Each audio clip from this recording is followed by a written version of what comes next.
Shalom, selamat pagi. Apa kabar saudara? Saya ingin membahas tentang satu kata penting di situ, sumfuneo. Matius pasal 18 ayat yang ke-18 dan ayat yang ke-19, firman Tuhan berkata begini, Matius 18 ayat yang ke-18 dan ayat yang ke-19. Aku berkata kepadamu, sesungguhnya apa yang kamu ikat di dunia ini akan terikat di sorga. Dan apa yang kamu lepaskan di dunia ini akan terlepas di sorga. Jadi percayalah saudaraku, kuasa daripada tempat yang maha tinggi itu telah diberikan kepada kita. Amin. Nah perhatikan ayat ke-19.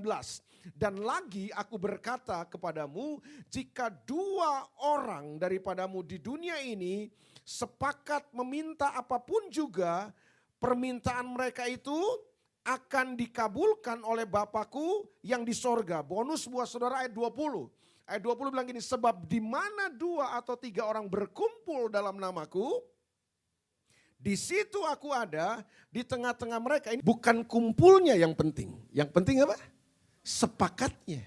Bukan memintanya yang penting, bukan doanya yang penting. Yang penting apanya? Sepakatnya. Nah, kata sepakat ini yang saya mau sodorkan kepada saudara. Nah, kata sepakat itu dalam bahasa aslinya dipakai kata sumfuneo itu. Coba langsung sama sumfuneo. Nah, dari kata sumfuneo itu kemudian ada kata yang saudara kenal. Tentu kata ini saudara kenal. Simfoni. Pernah dengar itu? Nah itu kata muncul itu. Kata simfoni. Nah untuk menjelaskan kata sumfuneo yang kemudian kita kenal dengan kata simfoni itu. Tentu tidak ada ilustrasi atau tidak ada gambaran yang paling bagus selain daripada grup band. Atau orkestra, sudah pernah menyaksikan orkestra atau grup band? Grup band ini kan gambaran paling gampang sekali untuk menjelaskan kepada kita apa arti sumfuneo itu sebenarnya. Grup band terdiri dari berbagai macam alat musik yang punya suara bunyi yang berbeda kan. Cara memainkannya juga berbeda, bentuknya berbeda-beda. Tetapi ketika mereka dimainkan dalam nada, lagu, dan frekuensi yang sama, maka dia bisa menghasilkan sesuatu yang indah. Di situ bisa menggerakkan jiwa kita. Orang kalau dengar bisa nangis, orang bisa tertawa, orang bisa sukacita, orang bisa apa aja ketika itu telah menjadi sebuah simfoni. Alat-alat musik ini yang berbeda-beda ini kemudian bisa menghasilkan sesuatu keindahan. Amin. Sebabnya hari ini saudaraku, ini yang penting ya. Saya pikir kita perlu bangun dalam kehidupan kita. Sumfuneo itu, sepakat itu. Nah kenapa sepakat ini penting? Karena sepakat ini adalah gaya hidup sorgawi. Saya pernah jelaskan beberapa waktu lalu di tempat ini, saya masih ingat, kalau saudara masih ingat ya, mudah-mudahan masih ingat. Kalau saudara lupa saya ingatkan lagi. Bahwa kata sepakat ini adalah gaya hidup daripada Tritunggal. Bapa, Anak, dan Roh Kudus. Di sorga ada suatu suasana keadaan yang begitu indah, begitu damai, begitu luar biasa. Di sorga itu penuh dengan kemuliaan. Pertanyaannya mengapa? Karena di sorga ada sebuah gaya hidup yang dihidupi oleh Bapa, Anak, dan Roh Kudus. Gaya hidup apa itu? Gaya hidup sepakat, gaya hidup sumfuneo, gaya hidup kita. Saya pernah jelaskan kata kita di sini. Nah kalau gaya hidup itu, cara hidup yang seperti itu yang kita hidupi di bumi, maka apa yang ada di sorga bisa terjadi di bumi. Sayangnya kita nggak mengerti kan. Seterbanyak kita kehilangan semua yang terbaik dari kehidupan kita yang Tuhan mau sediakan. Dan Tuhan sudah sediakan buat kita. Hanya karena gini, kita memilih tidak menghidupi gaya hidup sorga. Kita lebih memilih gaya hidup kita. Nah, ini yang saya beritahu kepada saudara. Kita tidak paham, kita tidak mengerti, masalah besarnya adalah iblis mengerti. Bahwa iblis tahu bahwa di dalam kesepakatan, di dalam sumfuneo itu ada sebuah kekuatan yang dahsyat. Tuhan hadir di sana dan dia bukan sekedar hadir, dia akan menyatakan kuasanya yang ajaib dan terbesar itu. Nah iblis sadar itu, iblis tahu. Makanya dia tidak suka kalau kita sumfuneo. Dia nggak suka kalau kita sepakat. Makanya rumah tangga dihancurkan supaya suami dan istri tidak sumpuneo. Orang tua dan anak hubungannya dirusak oleh iblis. Karena iblis tahu kalau sumpuneo terjadi dalam rumah tangga dan keluarga, dalam pernikahan kita, maka ada sesuatu yang dahsyat. Iblis menyusupkan, dia nggak mau kita sumpuneo di gereja ini. Makanya kalau kita sepakat, kita sumpuneo, iblis keras, iblis kepanasan. Itu sebabnya dia mau hancurkan sumpuneo kita. Supaya kita gak sumpuneo. Karena dia tahu ada kuasa yang sangat dahsyat dalam kata ini. Iblis tahu itu. Itu sebabnya hari ini saya mau cuma beritahu sama saudara gini. Mari kita bangun gaya hidup surgawi ini. Gaya hidup apa? Gaya hidup surgawi, gaya hidup sepakat itu. Saya percaya kalau suami istri sepakat, tidak ada yang bisa mengalahkan kehidupan kita. Amin. Situasi, masalah, keadaan tidak bisa mengalahkan kita. Pernikahan kita akan menjadi pernikahan yang kuat. Keluarga kita akan menjadi keluarga yang kuat kalau kita sumpuneo. Gereja kita, komunitas kita, apapun juga yang kita kerjakan, yang kita bangun. Kalau di situ ada sumpuneo, ada gaya hidup sorga. Percayalah, kuasa dan kekuatan sorga pasti akan membackup. Amin? Iya. Coba cek aja. Kalau kita hari ini banyak sekali kehilangan hal-hal yang indah, hal-hal yang terbaik dalam rumah tangga, dalam persekutuan kita. Jangan-jangan kita tidak punya sumpuneo. Jangan-jangan sumpuneo nggak jadi gaya hidup kita lagi. Saya ingin coba menyimpang dulu kepada Mazmur pasal yang 133. Beberapa waktu dalam pertemuan komunitas di Tanjung Priok saya bagikan ini, cuma ingin ulang aja. Mazmur pasal 133, ada satu Mazmur bagus di sana. Mazmur pasal 133 ayat yang pertama sampai ayat yang ketiga. Nyanyian ziarah Daud. Sungguh alangkah baiknya dan indahnya apabila saudara-saudara diam bersama dengan rukun. Jadi ayat 1 itu nyanyian untuk membawa kita naik ke atas dalam bahasa Inggris itu ya. Bukan nyanyian ziarah, sekedar ziarah, tapi nyanyian yang membawa kita naik ke atas. Sungguh alangkah baiknya dan indahnya apabila bersaudara atau saudara-saudara diam bersama dengan rukun. Coba dong sama-sama, dengan rukun. Dengan rukun itu maksudnya apa? Sepakat itu maksudnya. Sumpuneo itu. Indah katanya, baik banget katanya. Terus ayat yang kedua.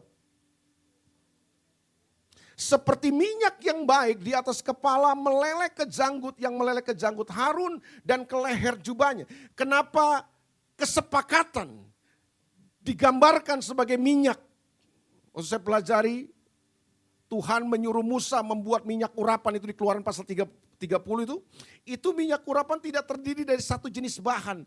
Ada berbagai macam bahan yang Tuhan suruh Musa campur. Diracik, dicampur akhirnya menjadi sebuah minyak urapan. Dan hebatnya gini, semua orang atau semua benda yang tersentuh dengan minyak urapan itu akan menjadi kudus, kata Tuhan. Dan ternyata itu minyak urapan tidak dibuat dari satu bahan. Ada tebu, ada apa lagi tuh, ada minyak zaitun, ada macam-macam. Itu bahan yang berbeda-beda diracik, dicampur jadi minyak. Nah itu yang membuat akhirnya siapapun yang disentuh oleh minyak ini akan memiliki kuasa. Amin. Nah yang ketiga, ini yang menarik. Seperti embun gunung Hermon yang turun ke atas gunung-gunung Sion. Sebab kesanalah Tuhan memerintahkan berkat kehidupan untuk selama-lamanya. Alkitab menggambarkan gunung Hermon. Coba sama-sama gunung Hermon. Saudara tahu gunung Hermon? Itu gunung paling tinggi di Israel. Kalau saudara pernah ke Israel, tentu saudara tahu. Atau waktu ke Israel sempat nggak saudara ke gunung Hermon? Jadi kalau ke Israel lagi, mampirlah ke gunung Hermon. Karena tidak semua rombongan ke gunung Hermon memang saudara. Nah, gunung Hermon adalah gunung yang paling tinggi di Israel. Saudara tahu, sumber air dari Israel itu kan dari Danau Galilea sebenarnya. Nah, dari mana air di Danau Galilea itu mengalirnya dari gunung Hermon.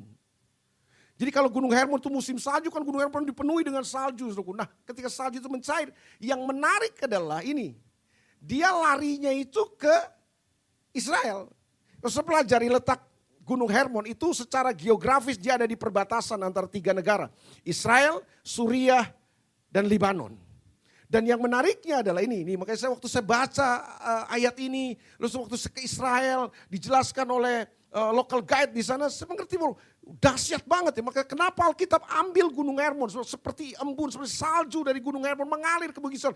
Kesanalah Tuhan memerintahkan, coba sama memerintahkan.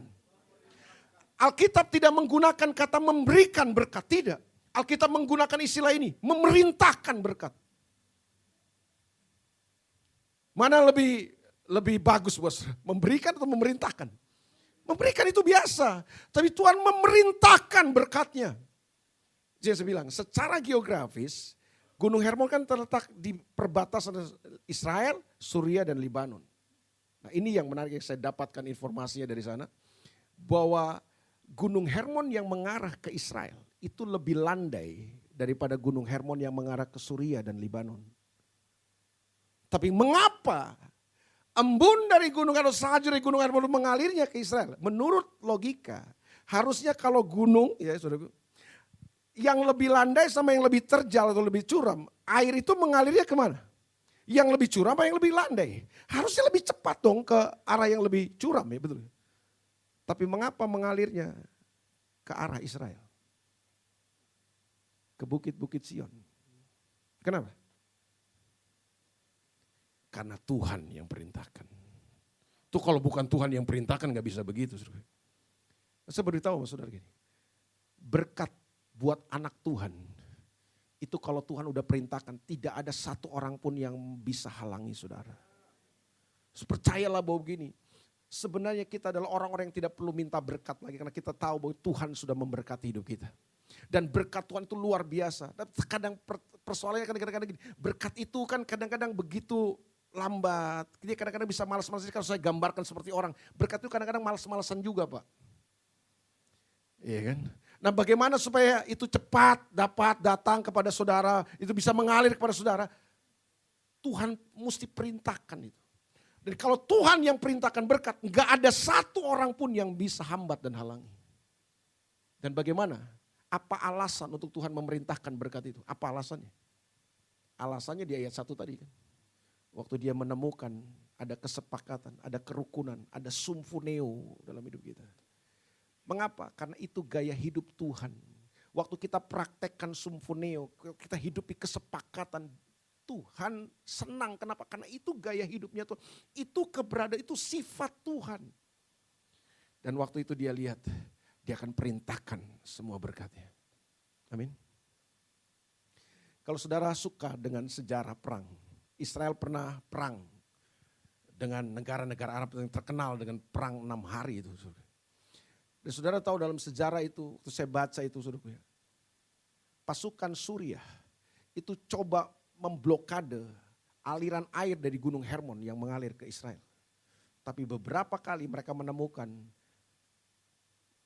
yang dia blok itu, mereka buat blok untuk air itu mengalir ke Israel, itu bisa jebol. Enggak tahu bagaimana caranya, tapi saya percaya begini, itu tangan Tuhan yang tolong orang Israel. Karena dia ingat kepada janjinya. Itu yang saya mau beritahu sama saudara begini. Tuhan kalau udah janji, Tuhan udah berfirman, dia pasti menggenapinya. Amin saudara. Iya. Enggak ada yang bisa halangi. Orang mau tutup berkat saudara, orang mau halangi saudara, orang mau coba berusaha untuk menghalang-halangi saudara, menjatuhkan saudara. Percayalah saudara. Kalau Tuhan udah memerintahkan berkatnya, tidak ada satu kekuatan pun yang sanggup menghalangi. Tapi tolong kasih alasan buat Tuhan supaya Tuhan perintahkan berkatnya kepada saudara. Kasih alasan buat Tuhan. Kenapa Tuhan mesti perintahkan berkat? Dia bukan berikan tapi dia perintahkan. Alasannya apa? Waktu Tuhan ketemu gaya hidup sorga dalam hidup kita. Sumfuneo. Sudahkah itu ada dalam rumah tangga saudara? Sudahkah itu ada dalam kehidupan saudara, dalam komunitas saudara, dalam gereja ini? Ada nggak? Percaya kalau itu ada, Tuhan akan perintahkan berkatnya. Amin? Iya. Saya mau akhiri dengan ini. Ini yang saya beritahu sama saudara tadi. Bahwa iblis tahu hal itu. Sayangnya kita kadang-kadang abai. Kita kadang-kadang gak mau tahu dengan hal itu. Bahwa ini merupakan sebuah hal yang penting. Cara hidup yang sangat luar biasa. Kita abai dengan itu. Iblis concern dengan itu. Makanya dia coba hancurkan sumpuneo kita. So kemudian gak terjadi hal-hal yang luar biasa di tengah-tengah kita dalam keluarga kita. Nah saya mau tutup dengan ini. Saudaraku. Ada 3 spirit yang seringkali iblis gunakan untuk menghancurkan sumpuneo dalam kehidupan kita. Karena iblis tahu kalau sumpuneo itu terjadi, kesepakatan itu ada dalam diri kita, maka ada kuasa yang sangat dahsyat. Tuhan perintahkan berkatnya. Apa yang kita ikat di sini akan terikat di sorga. Apa yang kita lepaskan di sini akan terlepas di sorga. Nah, iblis tahu ada kuasa yang dahsyat itu sebabnya dia menyerang sumpuneo, dia hancurkan sumpuneo dengan 3 spirit ini. Mari kita lihat bersama-sama apa 3 spirit yang seringkali digunakan oleh iblis untuk menghancurkan sumpuneo. Yudas, pasal yang pertama, ayat yang ke-11. Sebenarnya Yudas itu cuma 1 pasal. Jangan saudara salah, Yudas di sini bukan Yudas Iskariot, saudaraku. Penulis surat Yudas ini bukan Yudas Iskariot. Yudas Iskariot sudah mati, bunuh diri. Betul ya, saudara? Siapa Yudas penulis surat Yudas ini? Saudara tiri Yesus. Jadi Yesus itu kan punya adik-adik ya. Salah satunya adalah Yudas. Mereka tadinya tidak percaya kepada Yesus, tapi waktu Yesus mati dan dibangkitkan, kemudian mereka menjadi percaya kepada Yesus dan kemudian mereka menjadi rasul-rasul yang dipakai Tuhan dengan luar biasa. Salah satunya Yudas, Yakobus. Yakobus juga itu saudara tiri Yesus, ya adik Yesus itu ya. Mereka satu ibu, lain bapa. Kenapa? Karena benih yang dikandung Maria waktu melahirkan Yesus itu benih dari Roh Kudus, bukan dari Yusuf kan. Jadi ini adik-adik Yesus. Yudas salah satunya. Dia menulis surat Yudas, dia berkata begini. Celakalah mereka karena mereka mengikuti jalan yang ditempuh Kain. Dan karena mereka oleh sebab upah menceburkan diri dalam kesesatan Bileam. Dan mereka binasa karena kedurhakaan seperti Korah, ayat 12.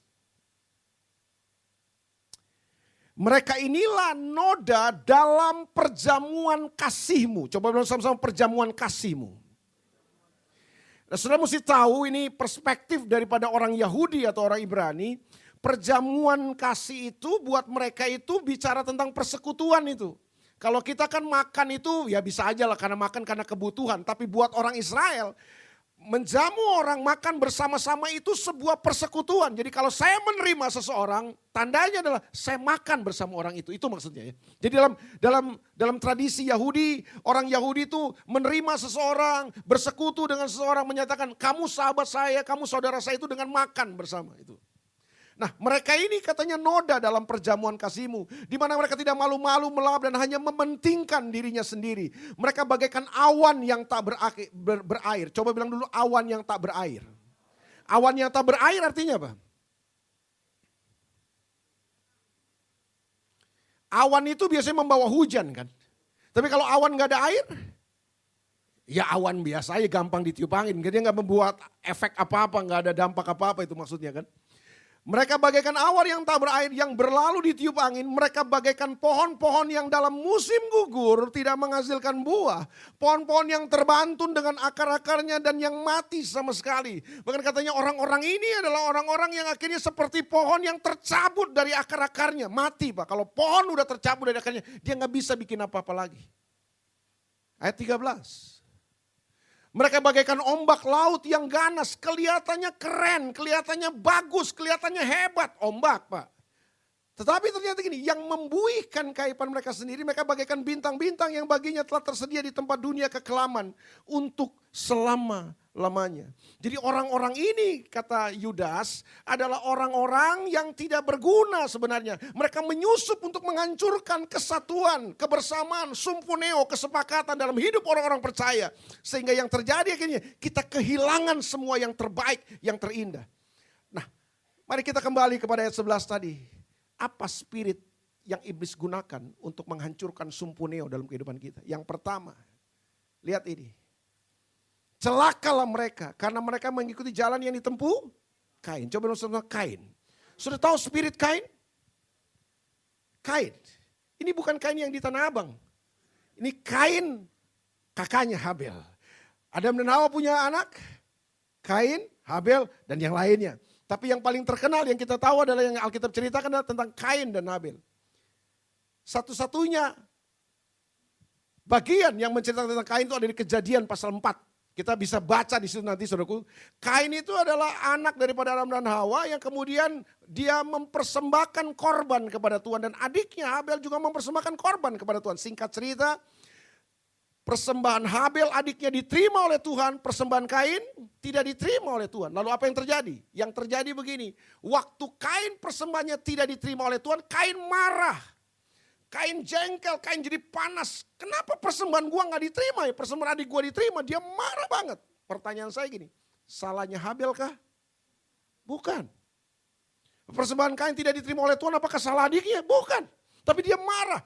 Lalu kemudian kalau saudara baca di Kejadian pasal 4 itu, saudara akan menemukan gini, Tuhan datang loh sama Kain. Tuhan udah datang sama Kain. Tuhan kasih tahu sama Kain, Kain, hati-hati, kenapa kamu marah? Kenapa mukamu muram? Kenapa hatimu panas? Lihat, dosa sudah mengintip di pintu hatimu. Tuhan udah kasih tahu sama Kain. Kain, hati-hati Kain. Kalau kamu terus dalam keadaan marah begini, bahaya. Dosa sudah mengintai kamu. Kain tidak mau ikuti nasihat Tuhan. Kain tidak mau ikuti, dia mau dengar nasihat dari Tuhan. Tuntunan dari Tuhan. Lalu apa yang terjadi? Dia ajak Habel adiknya ke padang. Dan di padang dia hajar, dia bunuh Habel adiknya. Mati Habel. Waktu Habel mati, Tuhan datang dan tanya sama Kain. Kain, di manakah adikmu? Jawaban Kain apa? Saudara tahu gak jawaban Kain? Hah? Kau nanya sama gua? Emang urusan gua Tuhan? Gua gak tahu adik gua dia mau kemana, terserah dia urusannya. Dia, gua. Itu jawaban Kain. Artinya aku gak peduli adikku mau kemana. Aku gak tahu, padahal dia bunuh. Tapi memang sebenarnya itu menunjukkan sifat daripada Kain. Itu spirit daripada Kain. Kain adalah orang yang terluka, itu sebabnya gini, dia anti hubungan, dia gak mau hubungan. Makanya dia bisa bunuh adiknya dengan begitu rupa, hanya karena gini, dia iri sama adiknya. Saya mengerti bahwa begini, ini spirit yang sangat berbahaya yang iblis sedang lepaskan di akhir zaman ini. Spirit Kain, spirit anti komunitas, anti hubungan, spirit yang begitu egois, begitu egosentris. Apalagi kita ada di satu dunia yang makin lama makin individualistis. Wah, roh ini bekerja dengan luar biasa. Sebenarnya gini, kita gampang sekali lukai orang, hianati orang. Kenapa? Karena kita. Pokoknya selama kepentingan saya akan lakukan. Masa bodoh apapun itu resikonya. Kita gak mau lihat orang, kita gak mau pikirin orang, yang penting kepentingan saya. Kain adalah seorang yang sangat egosentris. Kain adalah anti komunis. Kain adalah seorang yang gak suka dengan hubungan. Saya tertarik dengan hukuman yang Tuhan kasih buat Kain. Tuhan bilang begini kepada Kain. Mari kita lihat Kejadian pasal yang keempat. Saya berdoa supaya spirit Kain ini tidak ada di dalam hidup kita. Kita jadi orang-orang yang mencintai hubungan lebih daripada apapun. Kejadian pasal yang keempat. Mari kita perhatikan ayat yang ke-11. Ini yang Tuhan bilang sama Kain. Maka sekarang terkutuklah engkau. Terbuang jauh dari tanah yang mengangakkan mulutnya.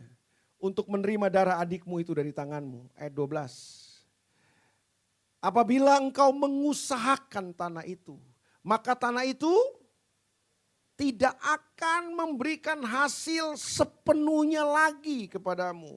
Terjemahan bahasa Inggris berkata gini, tanah gak akan bisa hasilkan yang terbaik buat kamu, gak akan. Kamu cuma dapat yang biasa, kamu gak dapat yang the best, Kamu cuma dapat yang biasa aja.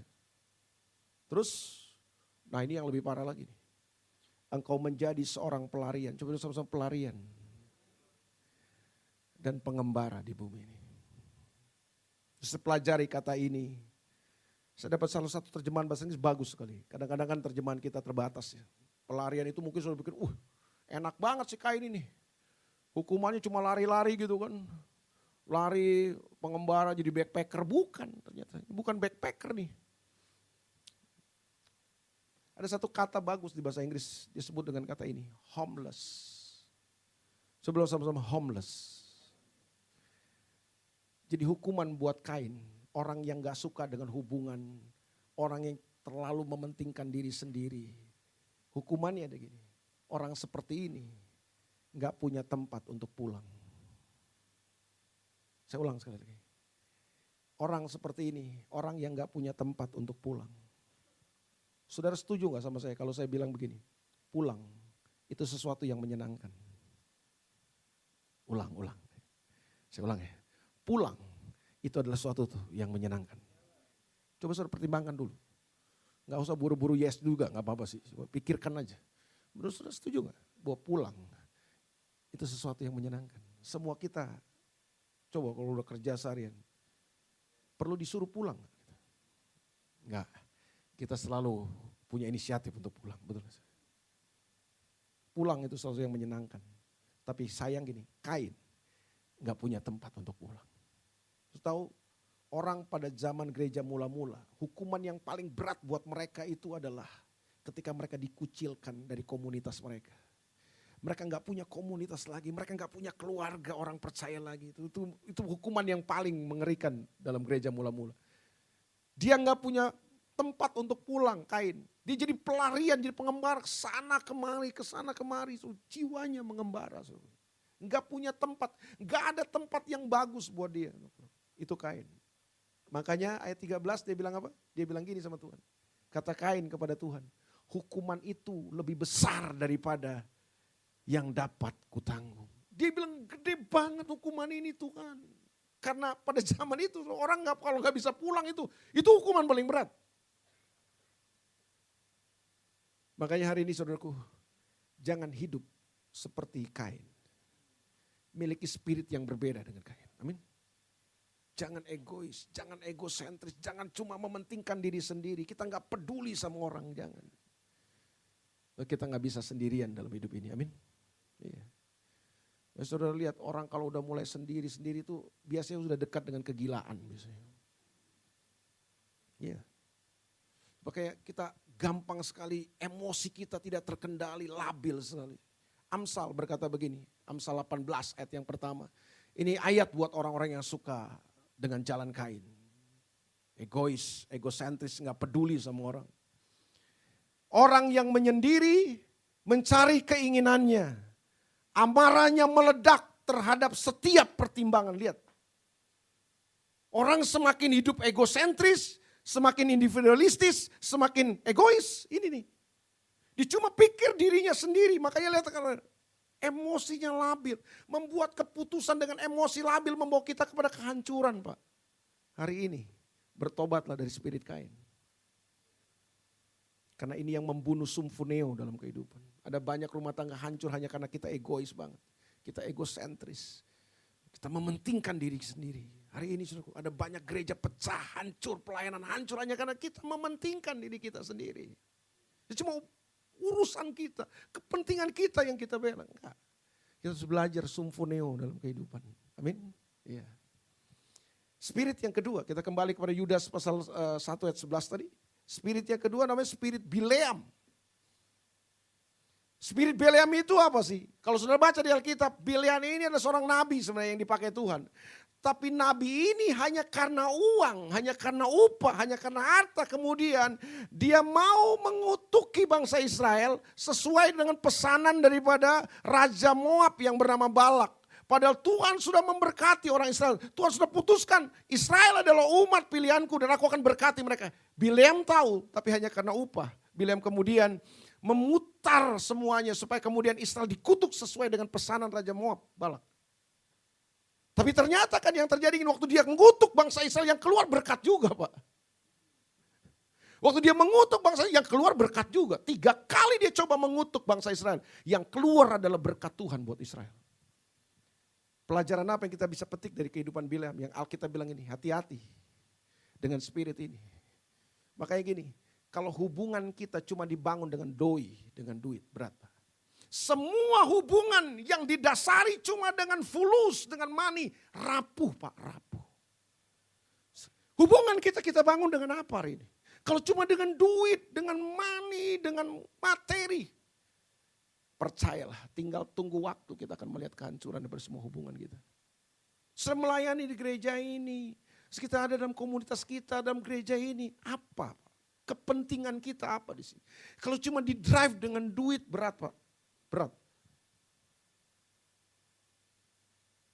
Betul yang Alkitab bilang. cinta akan uang.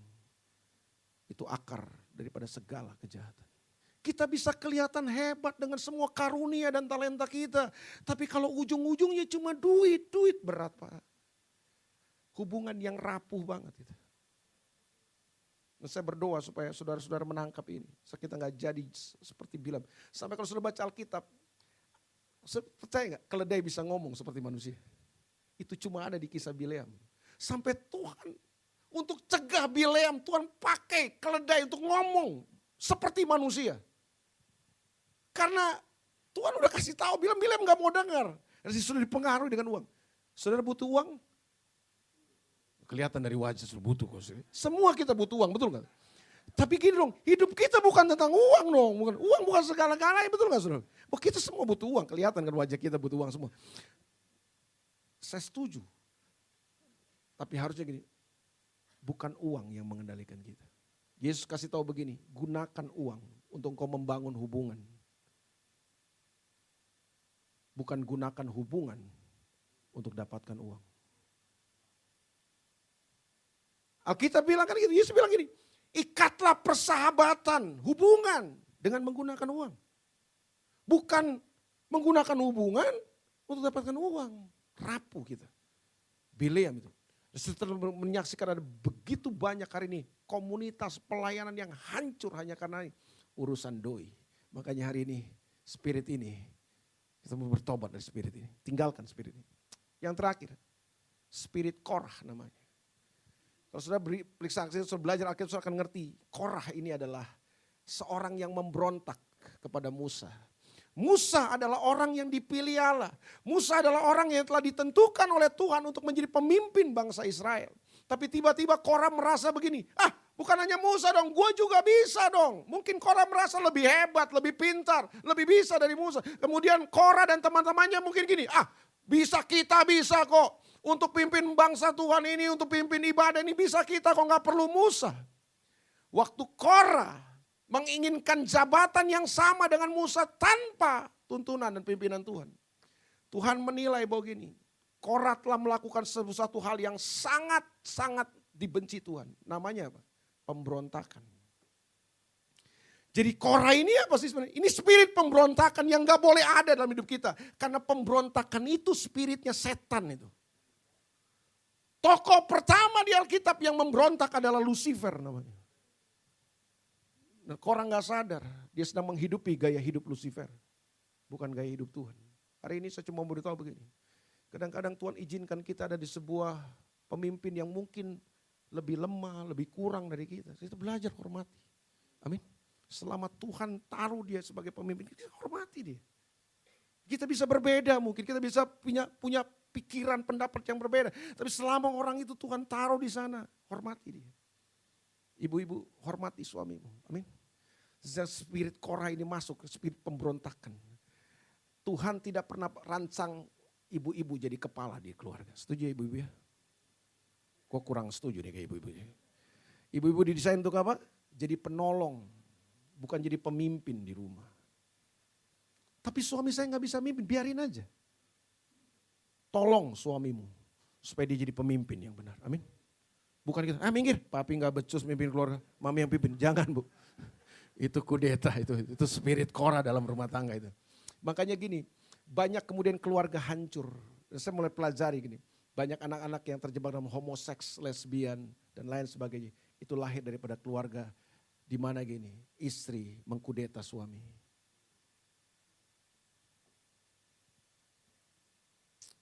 Hari ini, ibu-ibu yang ada di tempat ini, pulang.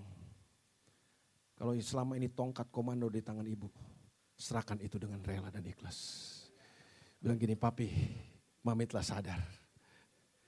Tongkat komando bukan di tangan mami, ada di tangan papi, papi pimpin. Oh biarin mami aja, kan ada gitu suami-suami yang gitu. Biar mami, enggak papi. Papi yang mesti pegang tongkat komando. Ada banyak keluarga suruhku ya kan. Makanya ada istilah itu kan, suami takut istri, dibawa ketiak istri. Banyak istilah-istilah gitu. Kenapa? Karena memang itu banyak sekali. Apalagi di Manado, banyak sekali itu. Banyak sekali. Hari ini ibu-ibu di tempat ini jangan kejangkit spirit Korah. Amin. Korah ingin menginginkan posisi jabatan yang Tuhan gak pernah kasih buat dia. Tuhan kasih itu kepada Musa. Minggir, Musa gak becus, udah kita aja yang pimpin, gak bisa. Saudara tahu apa hukumannya? Tuhan bilang gini, Musa suruh mereka keluar semua. Kamu keluar dari perkemahan, mereka suruh keluar. Siapa yang aku berkenan kepadanya, kamu akan lihat. Wih, waktu Korah, Datan dan Abiram semua keluarganya keluar dari kemah mereka. Musa juga keluar, Harun juga keluar semua keluar. Tiba-tiba apa yang terjadi? Tanah tempat Korah, Datan, Abiram dan teman-temannya seluruh keluarganya itu berdiri. Itu tiba-tiba terbelah. Masuk semua mereka, ditelan hidup-hidup. Saya nggak nakut-nakuti saudara, saya tidak bermaksud menakut-nakuti, tapi saya belajar. Saudara, kalau tidak percaya, baca Alkitab, saya pelajari semua praktek-praktek saudaraku. Pemberontakan, semua kasus pemberontakan di dalam Alkitab. Baca aja ulang. Semua kasus pemberontakan di Alkitab itu berakhir dengan tragis. Selalu berakhir dengan tragis. Saya mulai kemarin begini. Kenapa ya bisa begitu? Lalu menemukan sebuah kebenaran penting. Oh ya ternyata begini. Pemberontakan itu bukan sifat Tuhan. Pemberontakan itu karakternya iblis. Dan berarti begini, submit, tunduk dan menghormati pemimpin yang Tuhan kasih buat kita. Itu merupakan sesuatu yang penting. Amin. Iya. Saudara gak pernah belajar bisa tunduk sama pemimpin yang Tuhan kasih buat saudara. Percaya lagi nih. Saudara gak akan pernah jadi pemimpin yang hebat dalam kehidupan. Semua pemimpin yang hebat itu dihasilkan gitu. Dia orang-orang yang bisa dipimpin dengan baik. Hari ini jadilah orang-orang yang bisa dipimpin. Buang spirit pemberontakan. Kau sebagai istri, sebagai anak kepada orang tua hari ini. Kalau engkau selalu berontak sama orang tua, bertobat. Jangan ambil jalan Korah. Karena Alkitab bilang ini, celakalah mereka. Itu celaka itu kata paling maut di Alkitab. Itu bukan hanya sekedar mati binasa, bukan. Enggak ada berkat Tuhan yang akan mengikuti kita. Hari ini saya berdoa supaya 3 spirit ini kita tinggalkan. So kemudian gini, kita bisa menghidupi gaya hidup sumfuneo. Selamat sumfuneo dalam kehidupan saudara. Selamat memiliki kesepakatan. Karena kesepakatan adalah kuasa dalam kehidupan. God bless you. Tuhan berkati saudara. Mari kita datang sama Tuhan hari ini. Kita bangkit berdiri bersama-sama. Kita datang sama Tuhan.